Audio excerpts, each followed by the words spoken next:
अब इन दोनों का प्रेम धीरे धीरे परवान चढ़ने लगा था। अमृता दिल्ली में रहती थी और साहिर मुंबई आ चुके थे। जब कभी अमृता साहिर के शहर आती तो साहिर एक बड़ी सी दावत देते, अपने सारे दोस्तों को बुलाते और सबको मिलवाते कि ये अमृता है। जब कोई ऐसे रिकग्निशन दे तो दिल को कितना अच्छा लगता है। उस समय साहिर साहब ने कविता लिखी जिसका नाम था ताजमहल। लोग कहते हैं वो पूरी कविता अमृता जी को ध्यान में रख के लिखी गई थी। इनफैक्ट साहिर साहब ने एक बड़ी सी फ्रेम में वो कविता डलवा कर अमृता को भेंट भी की। मरते दम तक अमृता जी की दीवार पर वो कविता लटकी हुई थी, ताजमहल। पढ़िए किसी ने? सुनोगे? साहिर साहब लिख रहे हैं कि अनगिनत लोगों ने इस दुनिया में मोहब्बत की है। बात सही है, हम सभी ने तो की है।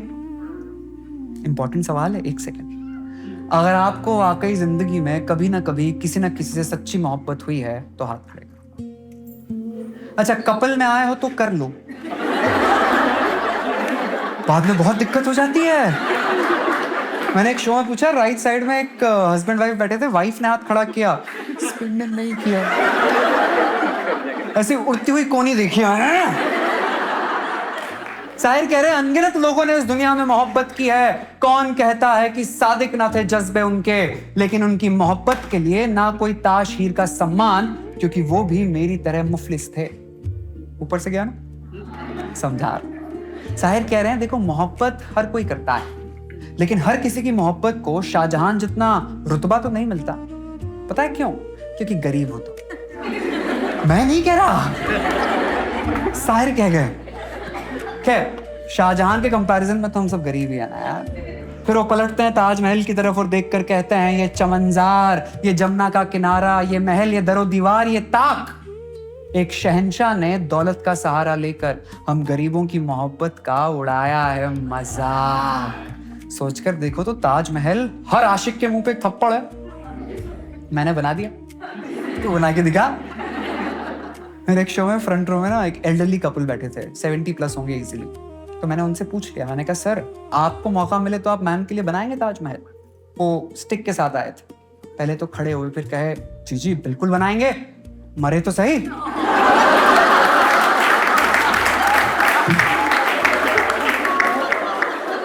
वो अंकल उसके बाद कभी दिखे नहीं मुझे। वहीं दूसरी तरफ अमृता जी की लिखी एक कविता सुनहरे को साहित्य अवार्ड से नवाजा गया। जब उनका इंटरव्यू लेने आए तो रिपोर्टर्स कैसे होते हैं, थोड़ी टांग खिंचाई करते हैं। तो उन्होंने पूछ लिया, कहीं आपने भी एक कविता साहिर के लिए तो नहीं लिखी? अमृता कहती जिसके लिए लिखी है उसने अभी तक पढ़ी नहीं है। अब पूरी दुनिया भी पढ़ ले तो मुझे उससे क्या। रिपोर्टर्स कहने लगे ठीक है मैम, कल ना न्यूज़पेपर में आपकी एक फोटो चाहिए होगी, तो आप पेन पेपर पे लिखने की एक्टिंग कीजिए, हम आपकी फोटो लेकर चले जाएंगे। अमृता ने पेन उठाया, पेपर उठाया, लिखना शुरू। फोटोग्राफर्स कब के फोटो वोटो लेकर घर चले गए। वो लिखती रही। 8 पन्ने भर दिए उन्होंने, फ्रंट एंड बैक। हर पन्ने पे, हर कोने पे सिर्फ एक शब्द लिखा था, साहिर साहिर साहिर साहिर साहिर। इतनी मोहब्बत दोनों एक दूसरे से करने लगे थे, मगर वो कहते हैं ना, हर अच्छी मोहब्बत को किसी ना किसी की नजर लग जाती है। यहां भी लग गई। किसकी? साहिर की मां की। This is on you. हाँ, इसमें मेरा कोई हाथ नहीं है। Let me rephrase. यहां भी नजर लग गई साहिर की मां सरदर बेगम की। उन्हें अमृता बिल्कुल पसंद नहीं थी। सोचो ना कैसे होती, डिवोर्सी है, 2 बच्चों की मां है, छोड़कर आई है और अब कह रही है साहिर से शादी करनी है। साफ मना कर दिया उन्होंने। अब आप साहिर साहब की परवरिश जानते हैं तो ये बात समझ पाएंगे कि अपनी मां के खिलाफ तो वो जा ही नहीं सकते थे। अकेले पाल पोस के कितनी मुश्किलों के साथ उन्होंने बड़ा किया था। मां का हुक्म पत्थर की लकीर। ना चाहते हुए भी साहिर साहब ने अमृता से अपनी दूरियां जरा बढ़ा ली। दोनों का दिल टूटा था। जब प्यार खत्म करना पड़ता है तो दिल दोनों का टूटता है। इसी मानसिकता में साहिर साहब ने वो शेर लिखा था जो सुना पड़ा आप सब ने है, लेकिन समझ अब पाएंगे कि वो अमृता के लिए था। कहो तो सुना दो। साहिर कह रहे हैं कि जिस अफसाने को अंजाम तक पहुंचाना हो नामुमकिन, कि जिस अफसाने को अंजाम तक पहुंचाना हो नामुमकिन, उसे खूबसूरत मोड़ देकर छोड़ना अच्छा। चलो एक बार फिर से अजनबी बन जाएं हम दोनों। क्या बात है यार, किस किस को अपना एक्स याद आ गया? आखिर ये दोनों अपनी जिंदगी के उस फेज में आ चुके थे जिसे आज की जनरेशन बड़े प्यार से ब्रेकअप कहती है। बैंगलोर ने थोड़ा पॉज ले लिया, एक मोहतरमा खड़ी होकर चिल्ला दी, सिचुएशनशिप। जब दिल टूटता है, आप दोनों अलग हो जाते हो, बहुत रोना आता है, ऐसा लगता है किसी ने दिल पकड़कर निचोड़ दिया है, सिर्फ खराब सा ही लग रहा होता है हर समय, हर दफा। यूजुअली ऐसे समय के लिए लड़कियां अपने पास एक दो दोस्त रखती हैं। अबे इसलिए रखती हैं कि बीच में बड़ा मन करेगा मेरा उसे फोन करने का, तो कुछ भी हो जाए मुझे फोन। जिन लोगों को इस बात पे हंसी आती है, ये वही लोग होते हैं जिन्हें रखा जाता है। तुम बैठो यहाँ पे। अनफॉर्चुनेटली अमृता प्रीतम के पास ऐसा कोई दोस्त, कुछ हफ्ते रुकी वो, फिर एक आता है ना क्रैक इन द आर्मर, मन करता है कि यार आज तो कॉल। एसटीडी पीसीओ का जमाना था, भागी भागी पहुंच गई शाम को पीसीओ, फोन उठाया और नंबर डायल करने लगी। आखिरी नंबर डायल करती उसके पहले उनकी नजर पड़ी बगल में रखी ब्लिट्स मैगजीन पर, जिसमें खबर छपी थी साहिर साहब के अफेयर के बारे में। इतने हफ्ते में उनकी जिंदगी में कोई और महिला आ भी चुकी थी। तब की एक बड़ी फेमस प्लेबैक सिंगर थी सुधा मल्होत्रा। देखो मैंने तो मैगजीन नहीं देखी, पर यू नो हाउ रिपोर्टर्स, ऐसा ही कुछ लिखा होगा कि अमृता आउट, सुधा इन। दिल टूट गया अमृता का। कॉल किए बिना रिसीवर वापस नीचे रखा और घर को लौट गई। मैं सोचता हूं कभी कभी उस शाम अगर वो कॉल हो गया होता तो क्या हालात कुछ और हो सकते थे। व्हाट इफ वाली सिचुएशन है। अमृता कहती थी कि मैंने तुझसे टूट के प्यार किया है, क्या तूने भी मुझसे उतना ही प्यार किया है? क्योंकि उन्हें लगता था कि साहिर उन्हें भुला चुके हैं, लेकिन साहिर खुद उन्हें कभी भुला ही नहीं पाए।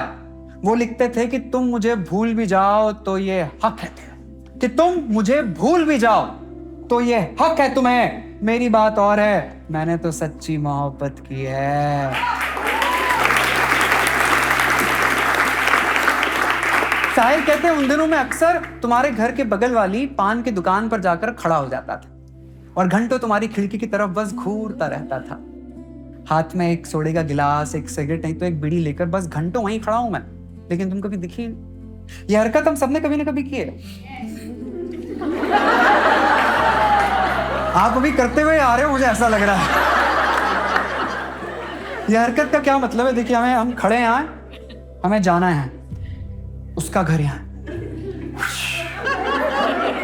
सबने की हरकत है। अच्छा चलो एक बार इस हरकत के लिए ताली बजा लो यार, खुश रहो। साहिर साहब कह रहे हैं 6 महीने जाता रहा, तुम कभी दिखे ही नहीं। थक हार के उन्होंने जाना भी छोड़ दिया। देखो कोई भी रिश्ता ना चल पाने का सबसे बड़ा रीजन कम्युनिकेशन होता है। आप अपनी बातों को, अपने एहसासों को ढंग से सामने बयान नहीं कर पाते। इन दोनों का तो काम और पेशा ही वही था, अपनी बातों को लिखना, एक्सप्रेस करना। अमृता कहती थी कि हम दोनों के बीच 2 बहुत बड़ी दीवारें थी। एक तो खामोशी की, जो मरते दम तक कभी गई ही नहीं, और दूसरी भाषा की, क्योंकि मैं पंजाबी में लिखती थी और साहिर उर्दू में लिखा करते थे। इसीलिए हम दोनों के दिल की बातें एक दूसरे तक कभी पहुंच ही नहीं पाए।